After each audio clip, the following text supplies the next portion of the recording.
సజీవుడు మన రక్షకుడు యేసుక్రీస్తు నామంలో మనకందరికి శుభములు.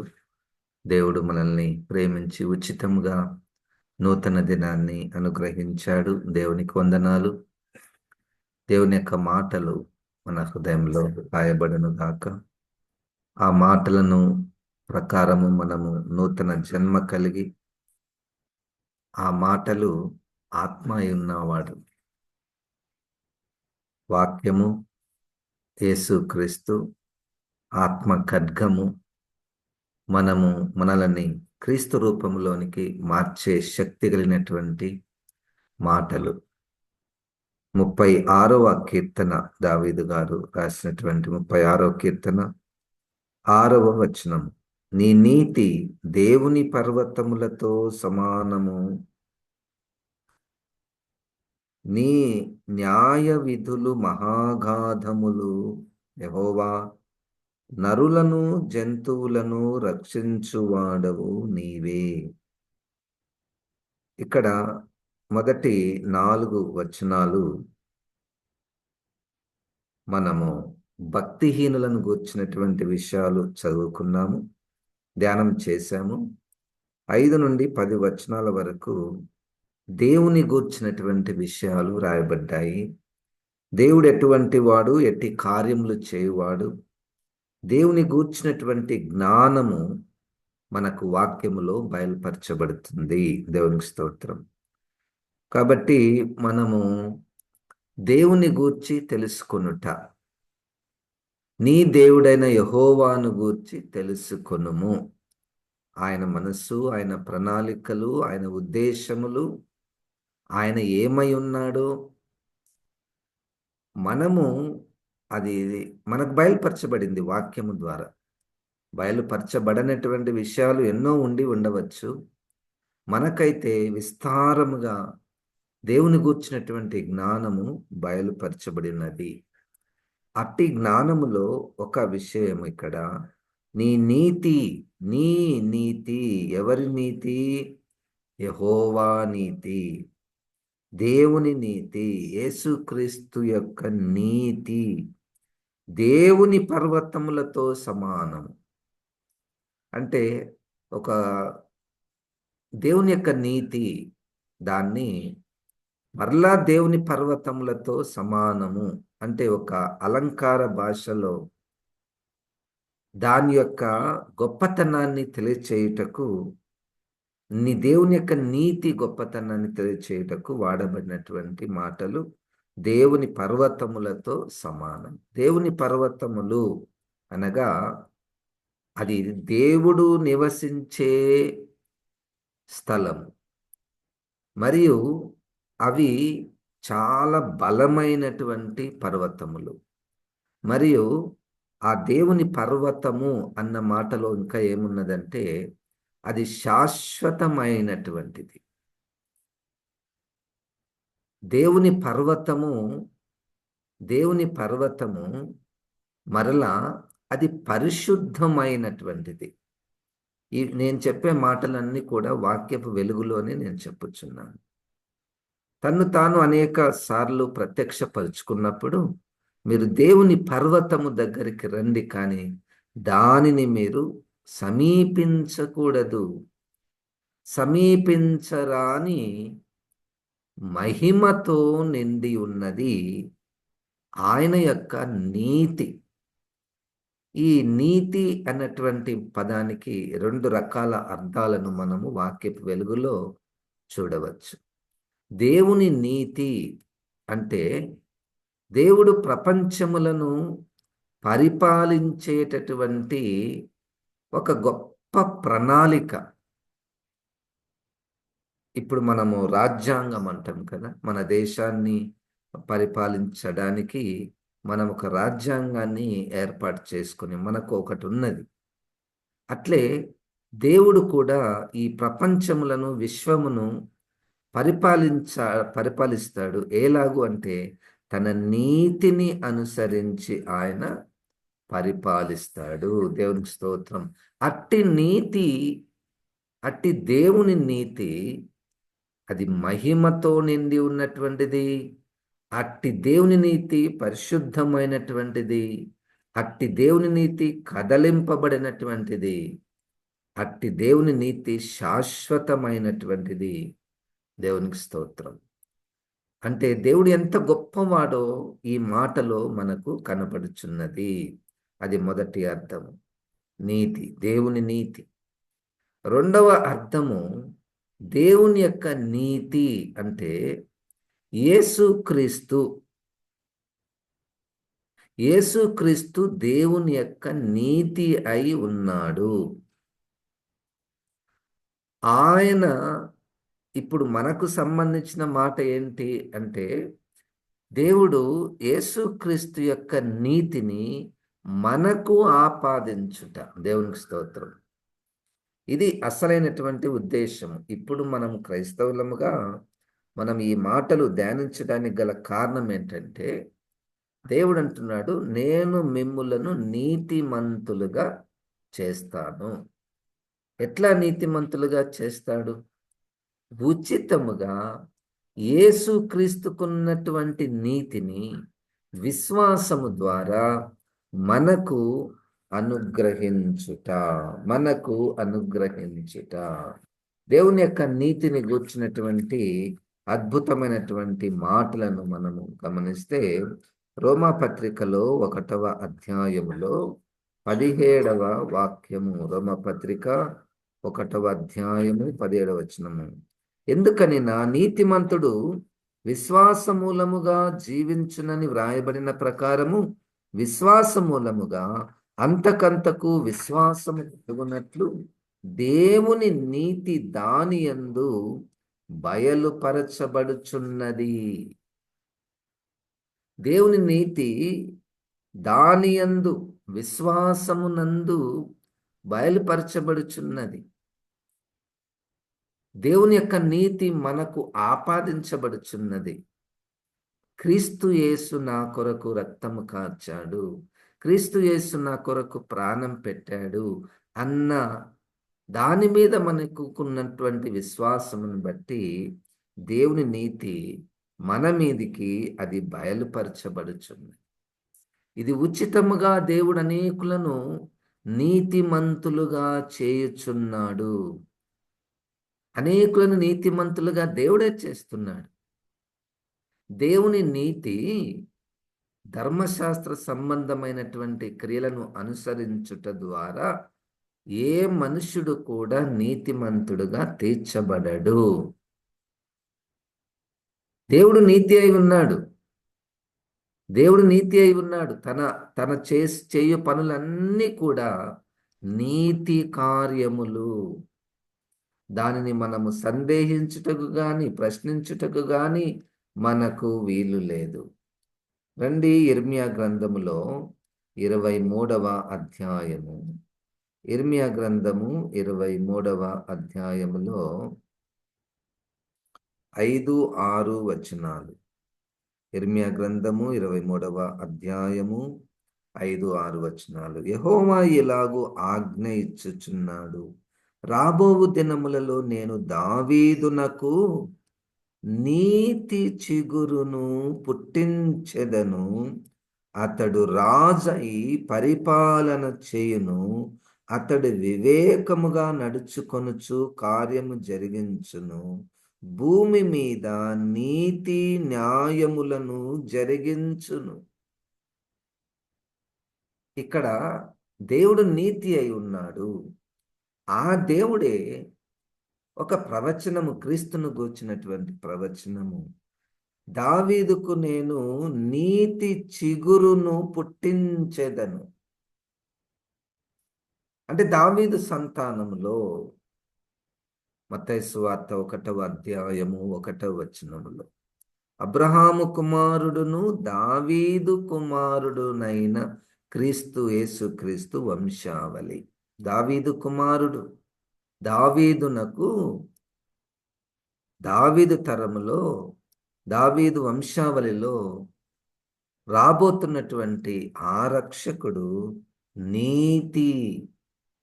ఆయన రాజై పరిపాలన చేయును, వివేకముగా నడుచుకొనుచు కార్యం జరిగించును. భూమి మీద నీతి న్యాయములను జరిగించేవాడు యేసుక్రీస్తు. ఇప్పుడు ఆ యేసుక్రీస్తు యొక్క రాజ్యము కట్టబడుతుంది. అది నీతి న్యాయములతో కట్టబడుతుంది. దేవునికి స్తోత్రం. క్రీస్తును అంగీకరించిన వారికి, అనగా క్రీస్తు యందు విశ్వాసముంచి, అనగా యేసుక్రీస్తుని తమ హృదయములోనికి ఆహ్వానించి, పరిశుద్ధాత్మ ముద్ర కలిగి, యేసుక్రీస్తు వలె నేను జీవించాలన్నటువంటి మనసు కలిగినటువంటి వారు ప్రపంచంలో ఎవరెవరు ఎక్కడెక్కడ ఉన్నారో వారినందరినీ కలిపితే అది నీతి రాజ్యము అవుతుంది. ఇప్పుడు కూడా అది తయారవుతుంది. దేవునికి స్తోత్రం.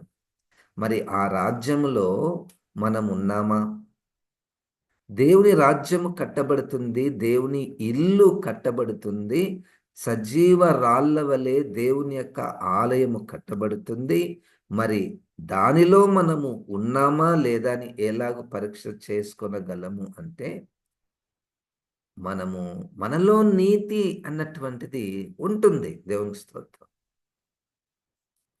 మనలో ఆ నీతి అన్నటువంటిది రాయబడి, నేను నీతిగా జీవించాలి, నేను నా కుటుంబము నీతిగా జీవించాలి అన్న మనస్సు ఆత్మ ముద్ర వల్లనే మనకు కలుగును. ఇట్టి వారి గుంపునంతటిని మనము నీతి రాజ్యము అని అంటాము. చూడండి, కీర్తనల గ్రంథంలో 6వ వచనంలో, ఇర్మియా గ్రంథము 23:6, అతని దినములలో యూదా రక్షణ నందును, ఇశ్రాయేలు నిర్భయముగా నివసించును, యెహోవా మనకు నీతి అని అతనికి పేరు పెట్టుదురు. యేసుక్రీస్తు వారి యొక్క పేరు యెహోవా మనకు నీతి. ఆయన నీతిమంతుడు. ఆయన మనలను నీతిమంతులుగా చేయును. ఆయన నీతిని అనుసరించి ప్రపంచములను పరిపాలించును. ఇట్టి యేసుక్రీస్తు మనకు బయలుపరచబడి ఉన్నాడు. దేవునికి స్తోత్రం.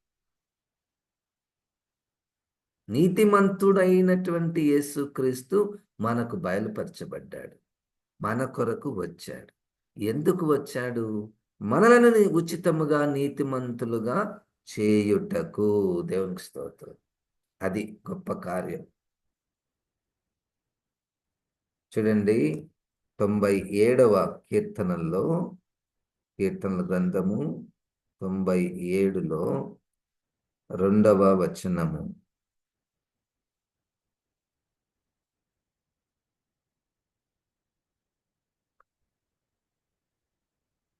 మేఘాంధకారములు ఆయన చుట్టూ నుండును, నీతి న్యాయములు ఆయన సింహాసనమునకు ఆధారము. నీతి న్యాయములు దేవుని యొక్క సింహాసనమునకు ఆధారములు. అంటే సింహాసనము అంటే అది తీర్పు తీర్చే స్థలము, అది న్యాయమును చెప్పేటటువంటి స్థలము. కాబట్టి దేవుడు తన నీతిని అనుసరించి, తన రాజ్యాంగాన్ని అనుసరించి, ఒక్కొక్క దేశానికి ఒక్కొక్క రాజ్యాంగం ఉంటుంది. ఒక్కొక్క రాజ్యాంగంలో అద్భుతమైనటువంటి విలువలతో కూడుకున్నటువంటి సూత్రాలు ఉంటాయి. ప్రపంచంలో 200కు పైగా ఉన్నటువంటి దేశాలలో అనేక విలువలు, మంచి మంచి విలువలు ఉంటాయి. మానవులకే ఇట్టి విలువలు కలిగినటువంటి రాజ్యాంగం ఉంటే, ఇక సృష్టికర్త, అనంత జ్ఞాని, పరిశుద్ధుడు, అట్టి దేవునికి ఉన్నటువంటి నీతి మనము దాన్ని తెలుసుకొనలేం. ఆయన తన సింహాసనం మీద కూర్చునుంటే నీతి న్యాయములు ఆయన సింహాసనమునకు ఆధారము. అట్టి యేసుక్రీస్తు సింహాసనాసీనుడై ఉన్నాడు. ఆయన జరిగించున్నదంతా కూడా నీతిని అనుసరించే జరిగించును. కాబట్టి 2వ పాఠం ఏంటంటే, మనము ఆయనను ప్రశ్నించడానికి వీలు లేదు. రోమపత్రికలో 9వ అధ్యాయములో మంటి కుండ కుమ్మరి వానిని నన్నెందుకు ఇలాగు చేసితివి అని అడుగునా? నన్నెందుకు ఇలాగు చేసితివి? నాకెందుకు ఈ సమస్య వచ్చింది? ప్రభువా, నాకెందుకు ఇంత గొప్ప విపత్తు వచ్చింది?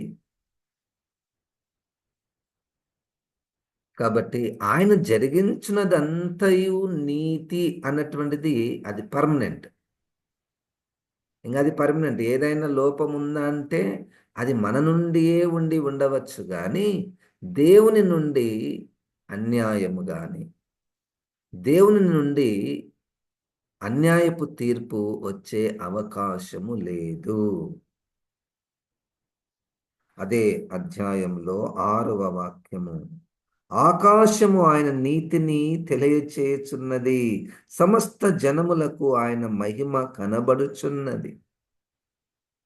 ఆకాశములో ఆయన నీతిని తెలియచేయుచున్నది అనగా ఆకాశంలో ఉన్నటువంటివన్నీ కూడా తన నీతిని అనుసరించే పని చేయుచున్నవి. దేవునికి స్తోత్రం. తన నీతిని తెలియచేయుచున్నది. ఆకాశము ఆయన నీతిని తెలియచేయుచున్నది. చూడండి, రోమాపత్రికలో 1వ అధ్యాయములో 19వ వచనములో ఆకాశములు దేవుని యొక్క నీతిని ఎలాగూ తెలియచేస్తున్నాయి? చూడండి, 1వ అధ్యాయము 19వ వచనము, ఎందుకనగా దేవుని గూర్చి తెలియ శక్యమైనదేదో అది వారి మధ్య విషదమై ఉన్నది, దేవుడు అది వారికి విషదపరచెను. ఆకాశంలో ఉన్నటువంటి దేవుని యొక్క నీతి దేవుడు బయలుపరుస్తున్నాడు. చూడండి ఎట్లా, ఆయన అదృశ్య లక్షణములు అనగా ఆయన నిత్య శక్తియు దేవత్వమును జగదుత్పత్తి మొదలుకొని సృష్టింపబడిన వస్తువులను ఆలోచించుట వలన తేటబడుచున్నవి గనక వారు నిరత్తరులై ఉన్నారు. అటు ఆకాశాన్ని చూచిన, ఇటు భూమిని చూచిన, ఆకాశంలో ఉన్నటువంటి సర్వ సమూహమును చూచిన దేవుని యొక్క నీతి అది మనకు తెలియచేయుచున్నది. దేవుని యొక్క రాజ్యాంగము అది మనకు తెలియచేయుచున్నది. దేవుని యొక్క కార్యములు అవి తెలియచేయుచున్నవి. దేవుని యొక్క మాటకు ఆకాశమా ఆలకించుము, భూమి చెవియొగ్యము అన్న దేవుడు సృష్టితోనే మాట్లాడుతున్నాడు. ఆ సృష్టి ప్రతిస్పందిస్తుంది. ఆ సృష్టి ప్రతిస్పందిస్తుంది. న్యాయాధిపతుల గ్రంథములో ఆయన నక్షత్రములు యుద్ధము చేయును. చూడండి, దేవుని నీతి ఎక్కడుంది? అంతటా ఉన్నది. దేవుని యొక్క పరిపాలన పద్ధతి ఆ సృష్టిలో ఉన్నది. దేవునికి స్తోత్రం. యెషయా గ్రంథము 41వ అధ్యాయము 9వ వాక్యము. యెషయా గ్రంథము 41వ అధ్యాయము 9వ వచనము, భూదిగంతముల నుండి నేను పట్టుకొని దాని కొనల నుండి పిలుచుకొనినవాడా, నీవు నా దాసుడవనియు నేను నిన్ను ఉపేక్షింపక ఏర్పరచుకొంటిననియు నేను నీతో చెప్పి ఉన్నాను. నీకు తోడై ఉన్నాను, భయపడకుము. నేను నీ దేవుడినై ఉన్నాను, దిగులు పడకుము. నేను నిన్ను బలపరుతును, నీకు సహాయం చేయువాడను నేనే. నీతి అను నా దక్షిణ హస్తముతో నిన్ను ఆదుకొందును. దేవుని యొక్క చెయ్యికి, హస్తానికి ఒక పేరు ఏంటంటే ఇది నీతి. ఈ నీతి వలన నేను నిన్ను ఆదుకుంటాను. ఈ నీతి అన్నటువంటి నా దక్షిణ హస్తముతో నిన్ను కాపాడుతాను. దేవునికి స్తోత్రం. అంత గొప్ప నీతి కలిగినటువంటి దేవుడు మనకున్నందుకు మనం ఎంతో ధన్యులము, ధన్యులము, ధన్యులము. దేవునికి స్తోత్రం. ఆయన పరిపాలన చాలా సంపూర్ణమైనటువంటి, ఆయన చేసే కార్యములు సంపూర్ణమైనటువంటివి. అతి గొప్ప దేవుణ్ణి మనము కలిగి ఉన్నాము. రండి, రోమపత్రికలో 3వ అధ్యాయంలో తిరిగి 3వ అధ్యాయము 21, 22 వచనాలను. ఇట్లుండగా ధర్మశాస్త్రమునకు వేరుగా దేవుని నీతి బయలుపడుచున్నది. దానికి ధర్మశాస్త్రమును ప్రవక్తలను సాక్ష్యమిచ్చుచున్నారు. దేవుడు ఒకదాన్ని ప్రజలకు బయలుపరిచాడు. ఏంటి బయలుపరిచాడు అంటే నీతి అన్నటువంటిది బయలుపరిచాడు. అంటే నీతిమంతులుగా చేయబడుట. దేవుడు నీతిమంతులుగా చేయకపోతే ఎవరు కూడా పరలోకంలోనికి ప్రవేశింపలేరు. దేవుడు ఇక్కడ ఉచితముగా యేసుక్రీస్తు నందు మన విశ్వాసం ఉంచుట ద్వారా ఉచితముగా మనలను ఆయన నీతిమంతులుగా చేయుచున్నాడు. ధర్మశాస్త్రానికి వేరుగా. అప్పటి వరకు ఈ మాట చెప్పేంత వరకు, ఈ మాటలు చెప్పుతున్న సమయంలో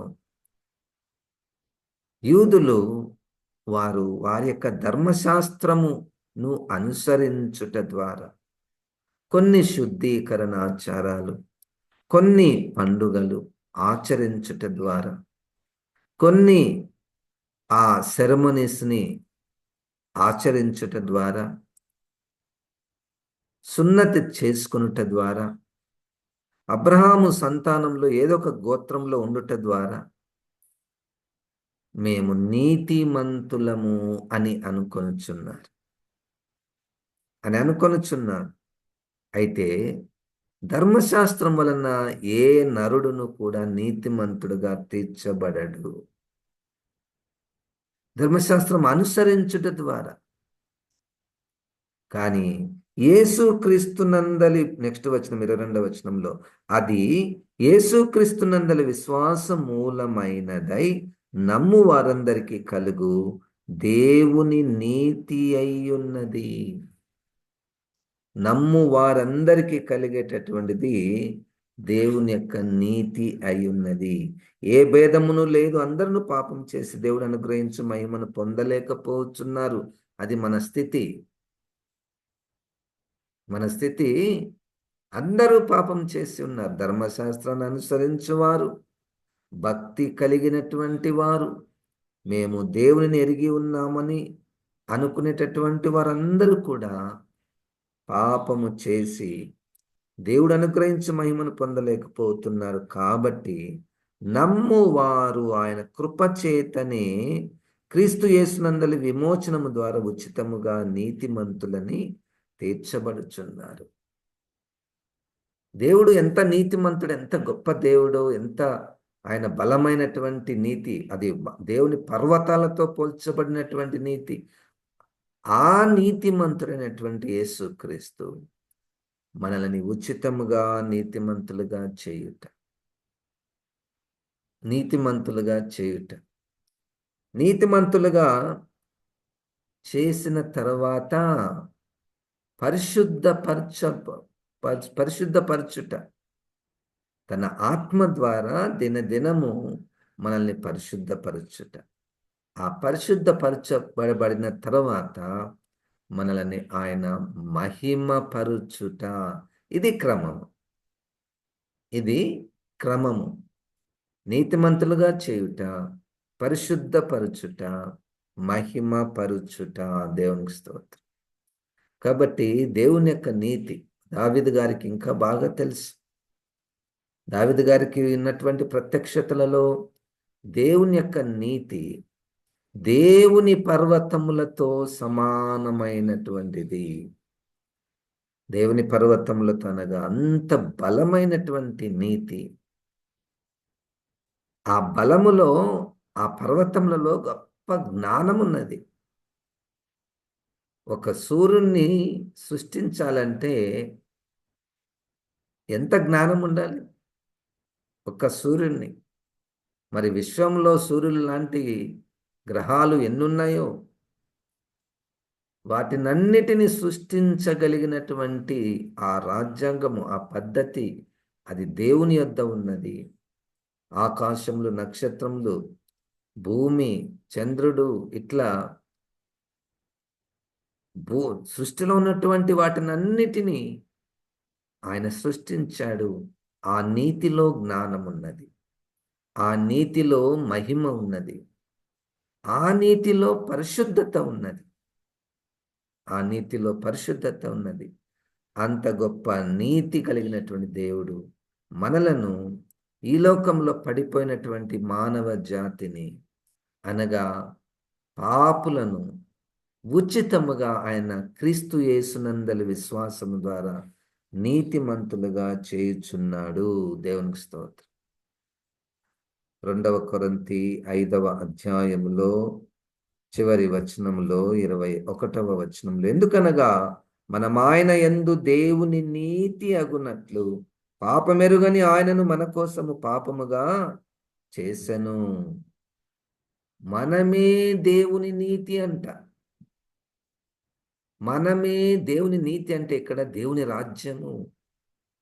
మనమే దేవుని ఇల్లు. మనము ఆ రాజ్యాంగంలో పాలిభాగస్థులము. దేవుని యొక్క రాజ్యాంగంలో, దేవుని యొక్క నీతిలో.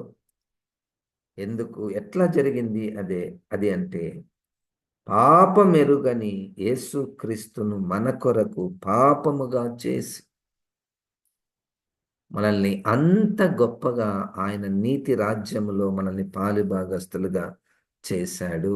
యేసుక్రీస్తు నీకు వందనాలు. యేసుక్రీస్తు ఇంత గొప్ప కార్యమును మనలో జరిగించాడు. దేవునికి వందనాలు.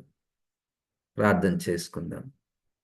జీవం గల దేవా, నీతి గల దేవా, పర్వతములతో సమానమైనటువంటి నీతి గల దేవా, ప్రభా, మానవాళిని ప్రేమించినటువంటి దేవా, నీతి అనేటువంటి చిగురును పంపించినటువంటి దేవా, యేసుక్రీస్తు ప్రభా, మమ్మల్ని నాయన నువ్వు ప్రేమిస్తున్నందుకు నీకు వందనాలు. ఉచితంగా నీ రక్తంలో కడిగి మమ్ములను నీ స్వాస్థ్యముగా చేసుకున్నందుకు నీకు వందనాలు ప్రభా. ఇట్టి మాటలను ప్రభా నాలో ఫలింపచేయము. ఇట్టి మాటలను నాయన మా హృదయాలలో వ్రాయుము ప్రభా. మీరు ఉచితంగా ఇచ్చినటువంటి నీతిని మేము కలిగి దినదినము నాయన మేము పరిశుద్ధపరచబడినట్లు మీరే సహాయం చేయమని యేసు శక్తి కలిగిన నామమున ప్రార్థిస్తున్నాము తండ్రి. ఆమెన్. ఇప్పుడు మన పరమ తండ్రి అయిన దేవుని యొక్క ప్రేమ, ప్రభువైన యేసుక్రీస్తు కృప, పరిశుద్ధాత్మ దేవుని యొక్క సహవాసము మనకందరికీ సదాకాలము తోడైయుండునుగాక. ఆమెన్. ఆమెన్. దేవుడు మనల్ని దీవించునుగాక.